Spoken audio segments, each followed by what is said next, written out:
I'm not going to go into masses of detail about the recent tribunal judgment in the case of Mrs. Wilson versus the Financial Conduct Authority, because it is a longish judgment. But it is interesting because it's, I think, the first judgment concerning a flexible working request from an employee who wanted to work from home 100% of the time and didn't have an underlying medical reason for making that request. The tribunal decision, remember this is a tribunal claim, it's not an employment appeal tribunal outcome, which would set a binding precedent. But it is nonetheless useful to highlight what the employer did right as well as what it did wrong when it handled this flexible working request. The employee's manager in this case gave 6 specific reasons why she felt that the employee would be less effective if she was allowed to work 100% from home. Now, if you want to read about this case, and I think you should, the link is on the screen. I'd ask you to remember when you do read that case that the employee in this case who was making the flexible working request was a senior people manager. She was on 140,000 basic. So simply trotting out the same 6 reasons for refusing the request for a different type of employee is unlikely to succeed. Now, what I thought I would do is I'd look at, for the purposes of this video, I thought I'd look at the learning points from this case rather than the case itself. So I'm going to start by looking generally at how to handle a flexible working request, and I thought that might be useful because the flexible working request regime is going to change from this April. Okay, so the first thing I would say is every employer should have a flexible working requests policy, and that's going to need updating for April because there are some big changes coming to that. My HR department can do that for you. It should include within that policy the basic home working rules if you allow working from home, or if it doesn't include it within that policy, then at least it should refer to a home working policy. So the basic rules, what do I mean by that? Well, some employers will allow or require rather an employee to attend the office 40% of the time, let's say. There might be particular days in which people are expected to attend the office. In some cases, as in the case of the Financial Conduct Authority, senior managers are expected to attend more, so it might be, say, 50% for them. So that's what I would expect a policy to include information on.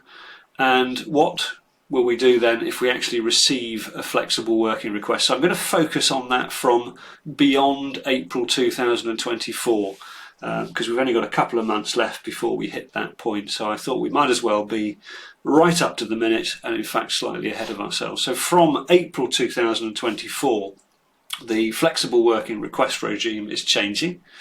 Employees are no longer obligated to give reasons on how a request can be accommodated, and the right to make a flexible working request will apply from day 1 of employment.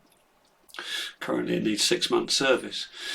So from April, somebody who's accepted a job with an employer working 5 days a week from the office can put a request in on their first day of employment saying, actually, I'd like to work entirely from home. And the employer would then be mandated to consider that request. And if it doesn't consider it properly and within the prescribed timelines, it could face a penalty of up to 8 weeks' pay. So in the past, requests had to be quite formal. They had to contain certain mandatory information. From April, that formality will be removed, and requests after April don't have to be particularly formal, so employers will have to keep an eye out for what seems to be a flexible working request and ask questions if need be. Employees can make 2 requests from April in 12 months. The current rules are 1 request in 12 months, so from April that will shift to 2. And employers will have less time to respond. They'll have 2 months instead of 3 to respond to the request. And that includes the response to the initial request and also responding to any appeal that's made. And if you fall outside of those timelines, even if you do everything else right, then potentially you could face an employment tribunal imposed penalty of 8 weeks of pay. So let's move on to have a look at probably the simplest scenario, which is if we intend to accept a flexible working request. So if we are thinking about accepting a flexible working request, then the first thing is to make sure you confirm it in writing. Now, my HR department can do that for you if you wish, and it's good practice to ensure that the employee signs a copy of the confirmation, the written confirmation. Keep a copy of that on the personnel file or upload it to the HR information system if you have one. And don't forget to pro-rata the salary and any other salary related benefits like holiday and so on if the flexible working request has reduced the working week. Now that might sound like a pretty obvious point, but actually we've come across examples of employers who have agreed to reduce employees' working time but then forgotten to change the salary. In one case that was for a period of several years. The new terms and the new conditions that you've agreed to are now contractually binding. So the only thing that can change them is a later amendment to the contract, perhaps through another flexible working request. Remembering that from April 2024, employees can make 2 requests in 12 months, used to be just the 1. If we're considering rejecting a request, then we need to give the outcome within 2 months, and that's not just the outcome of the original request, but it's also the outcome of the appeal if there is one. So that has to be done within a 2-month time frame. If that doesn't seem to be possible, then it's important to try to get the employee's agreement to an extension and to record that agreement in writing. If we are going to consider refusing it outside of or inside of that statutory time period, then it's important to be absolutely honest with ourselves that the request really isn't possible to accommodate. And very often we come across situations where employers will say no, or they'll point to the policy as a reason why they can't accommodate it, when in reality it probably can be accommodated. So it is important to be honest about refusing the request to make sure that it genuinely can't be accommodated. If we are going to refuse, though, we need to state the reasons for that refusal, and we need to do that through having a meeting with the employee and then follow that up in writing. And again, we can help with that written follow-up and indeed with attending the meeting if you want us to. If the employee makes an appeal, then we should also accommodate the appeal. One potential alternative to refusing a request outright is to make a counter-proposal. So perhaps the employer feels they can't accommodate the request entirely, but they can do something that approaches that request. And so a counter-proposal is a good thing to do if the full request can't be accommodated. Another thing to consider is whether to offer a trial period. So if an employer isn't sure that a request can be accommodated, then perhaps trial it for a period of time and see what the impact is. But if we're going to carry on with a refusal, then we need to refuse on one of the 8 statutory grounds for refusal. It might be one, it might be more of those statutory grounds. These are the statutory grounds, the reasons why a flexible working request can be fairly refused. And my understanding is they will still remain important and part of the flexible working request regime after this April coming. So what are those statutory grounds? Well, here they are. There's the 8 grounds, the first of which is extra costs that might damage the business. The second is that work can't be reorganised among other staff. Another is that people can't realistically be recruited to do the work that will need doing if the request is granted. It could be that the flexible working request will affect the quality and performance of the work done, or the business won't be able to meet customer demand, or there's a lack of work to do during the period that the employee has proposed to actually work.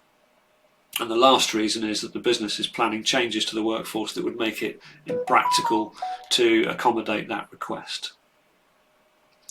So that, in a nutshell, is my look at how to handle flexible working requests and building in what we need to know from April 2024. What I'd like to do now is go back to the case of Wilson versus Financial Conduct Authority, because there's some important summaries that came out of the tribunal judgment. I'd like to go through those because I think they act as a useful summary to the material that I've just covered. So, the learnings from the Wilson case. Number one, remember that a flexible working request, including any appeal, needs to be handled within the statutory time frame. In this case, the FCA didn't, and they ended up picking a fine from the tribunal, albeit it was a relatively modest one. So the time frame, to remind you, is 2 months, and that's 2 months to respond to the original request and also to give the outcome of the appeal. Employers shouldn't, said the tribunal, approach the request from a point of view of finding out, confirming why it can't work, but they should genuinely look into the reasons behind that and try and think about how they could accommodate it. And the tribunal in this case was quite impressed with the FCA's managers, who did quite a good job analysing the possibilities of full home working, which was the subject of this particular request. Don't fall into the trap of policy says no. Cases should be considered on their own merit, irrespective of what the policy says.